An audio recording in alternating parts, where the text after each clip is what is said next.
outros, segundo o mandamento que nos ordenou. Aquele que guarda os seus mandamentos permanece em Deus e Deus nele. Permanecer em Cristo é ser convertido, é crer no sacrifício vivo da cruz, para prevalecer na oração, andar com Cristo, a sua palavra, crer que Ele morreu em nosso lugar e se entregar a Ele 100%. É o caminho da oração. Senhor, eu sou teu 100%, creio na sua palavra e permaneço na sua palavra, eu fico na sua palavra. É a primeira coisa que Deus ensina na sua mensagem nessa noite. A segunda está lá em Marcos capítulo 14, 55.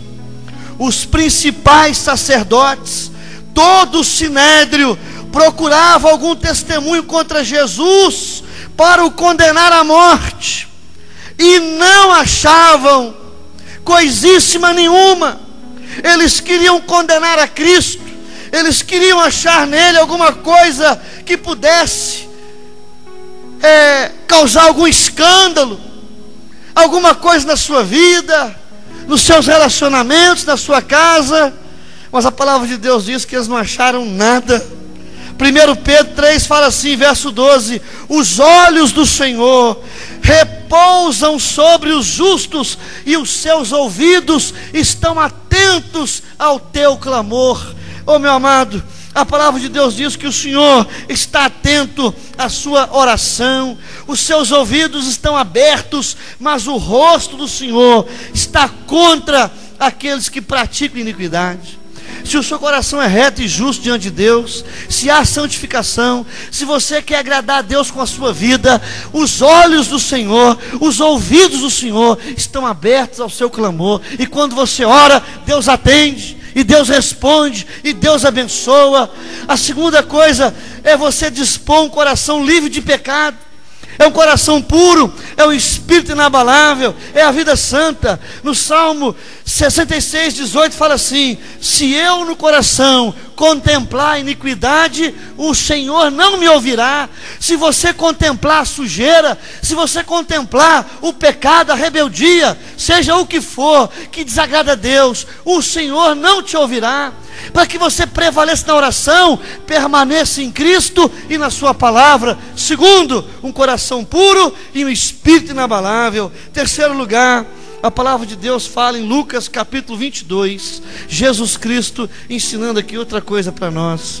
A Bíblia diz que de joelhos ele orava dizendo: Pai, se queres, passa de mim esse cálice, não faça como eu quero, mas como tu queres.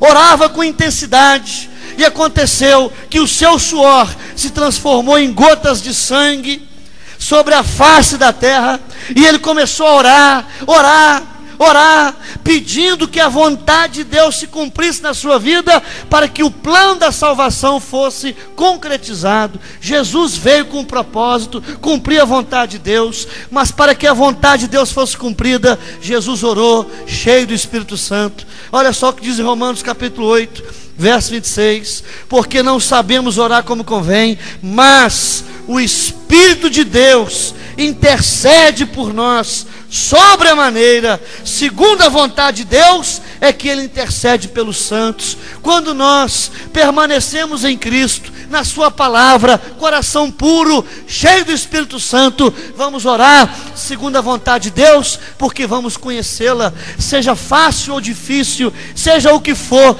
o Senhor vai nos preparar para cumprir o ministério cabalmente e glorificar Deus com a nossa vida. O ministério de Jesus Cristo aqui na terra não foi fácil, foi entregar a sua vida, foi morrer, para que você pudesse viver em nome de Jesus Cristo. Deus tem um plano na sua vida. Prevaleça na oração para que o seu ministério seja vivo e atuante, e você seja uma bênção em nome de Jesus, amém? Que o seu ministério seja realmente algo desafiador, que seja algo incentivador, abençoador, que seja realmente algo que cause impacto aonde você passar. É por isso que nós devemos aprender a prevalecer na oração. E a palavra de Deus nos fala, meus irmãos, que Jesus cumpriu o plano da salvação que Deus elaborou para ele. Ele veio cumprir o plano. Que bênção, irmãos, porque Jesus foi homem de oração. Ele começou a orar, ensinou a orar, incentivou a orar, orou, deu exemplo.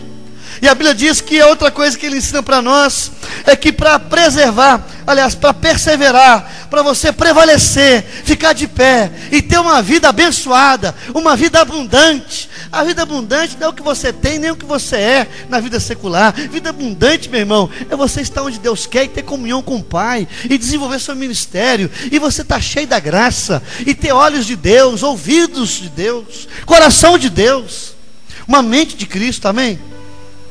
É isso que é ter uma vida saudável. E graças a Deus eu aprendi isso. A minha vida não tem valor, não tem sentido, não tem alegria, não tem gosto nenhum se eu não buscar Deus. Eu posso ir na praia, eu posso pregar para 1 milhão de pessoas. Meu irmão, meu coração não bate forte por causa do ministério, não bate forte por nenhum, pelo meu filho, nem por minha mulher, por nada desse mundo. Não que eu sou insensível, eu estou dizendo é que Jesus coloca no meu coração sentido verdadeiro de ter esposa, filhos, ministério e de ter vida. Na verdade, sem Jesus, essa essência, ela perde o valor, perde a importância, porque na verdade o que nos faz dar importância, aquilo que é importante, é a presença de Deus. Na verdade, Jesus coloca colorido na nossa vida, amém? Sem Jesus tudo é preto e branco. Sem Jesus não tem aquele sol brilhando gostoso, não tem aquela paz que excede todo entendimento, não tem aquela vibração, não tem aquele entusiasmo, aquela paixão, aquela coisa gostosa, aquela gratidão, aquele amor, aquela vida para valer, que só Deus pode proporcionar, meu irmão. A sua depressão, resultado de falta de oração também, pode ser espiritual, pode ser psicológica, mas pode ser espiritual também. Aquela falta de sentido, mau pressentimento, aquele sentido de vazio no coração, falta Deus. Eu aprendi, graças a Deus, que você aprenda isso nessa noite. A sua vida, seu lazer, sua família, seu ministério não tem sentido se Jesus não fizer parte do seu coração abundantemente. Quem coloca vida na nossa vida é a comunhão com Deus, é Jesus de Nazaré, amém? Por isso nós temos que cultivar um coração assim, irmão. Em quarto lugar, para você prevalecer na oração, tem que cultivar um coração cheio de amor e perdão. Lá em Marcos capítulo 11, 21 fala assim: quando estiverdes orando, se tendes alguma coisa contra alguém, perdoai, para que vosso Pai Celeste vos perdoe também. Lá em Mateus capítulo 6, versículo 1: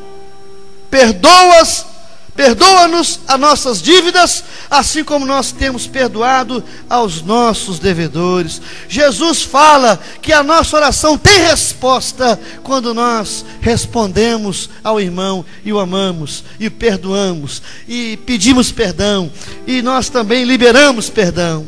Mateus capítulo 6, versículo 1: porque se perdoardes aos homens as suas ofensas, também vosso Pai Celeste vos perdoará. Se porém não perdoardes aos homens as suas ofensas, tampouco vosso Pai vos perdoará as vossas ofensas.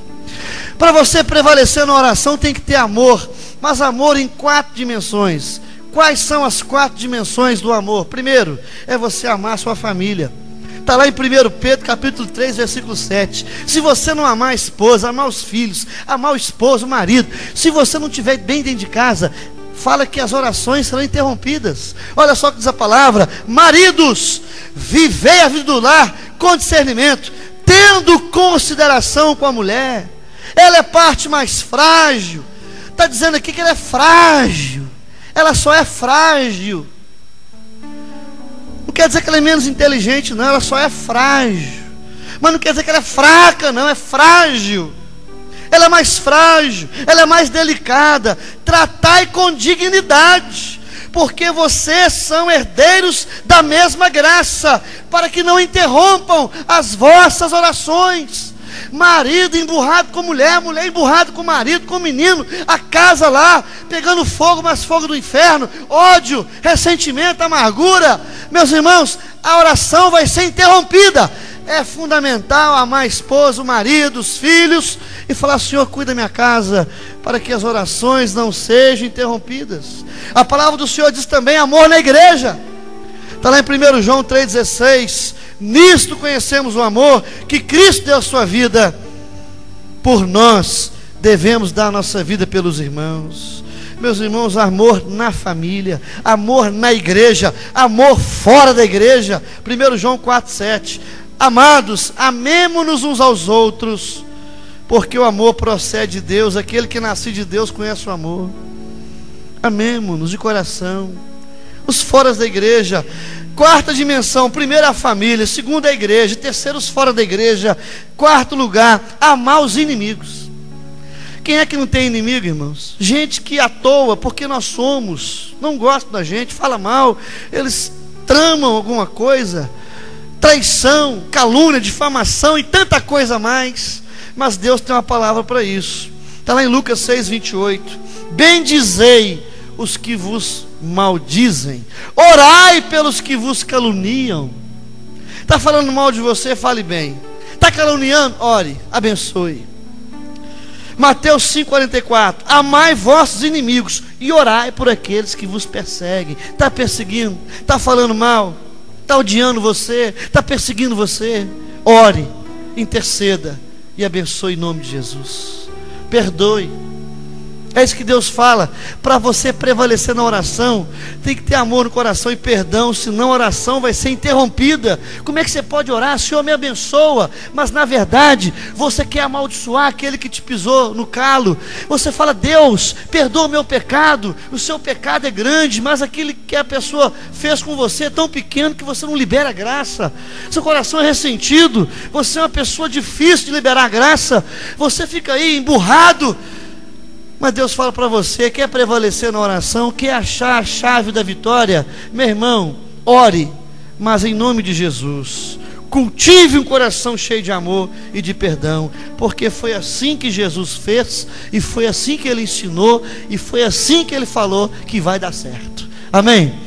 Eu tenho certeza, a minha oração é que Deus te faça lembrar nessa noite alguns nomes de algumas pessoas que machucaram você, que você machucou também, e que você libere perdão e peça um jeito que isso aconteça. Peça a Deus uma oportunidade para que essa porta seja aberta e que essa maldição saia do seu coração, da sua casa, e que não interrompam mais as suas vidas de oração. Amém? É o que Deus ensinou, irmãos. Em sexto lugar, Jesus falou também para nós o seguinte, que nós devemos, aliás, no quinto lugar, nós temos que orar uma motivação pura. Olha só o que diz a palavra. Jesus, Ele orou 40 dias e 40 noites, porque Ele tinha uma motivação. A motivação era glorificar a Deus com a sua vida. Ele pediu e recebeu, porque pediu bem, para a glória do Pai, do Filho e do Espírito Santo.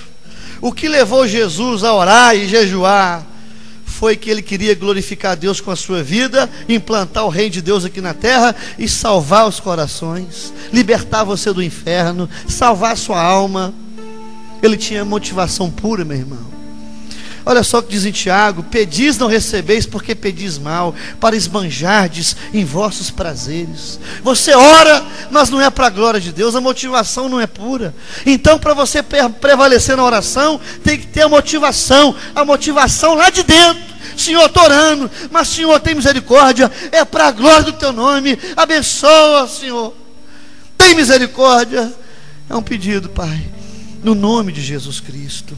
Em sexto lugar, meus irmãos, Jesus, capítulo 6 do Evangelho de Lucas. A Bíblia diz que Jesus passou a noite orando. Capítulo 6, verso 12.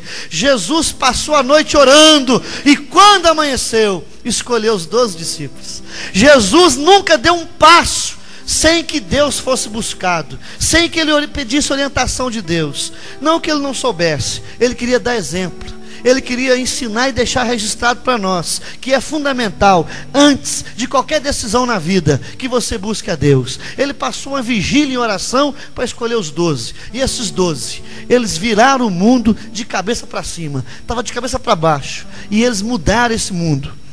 Jesus usou aqueles homens. e os escolheu a dedo, mas passou a noite em oração. Lucas 5,15. Porém, o que se dizia a seu respeito cada vez se divulgava,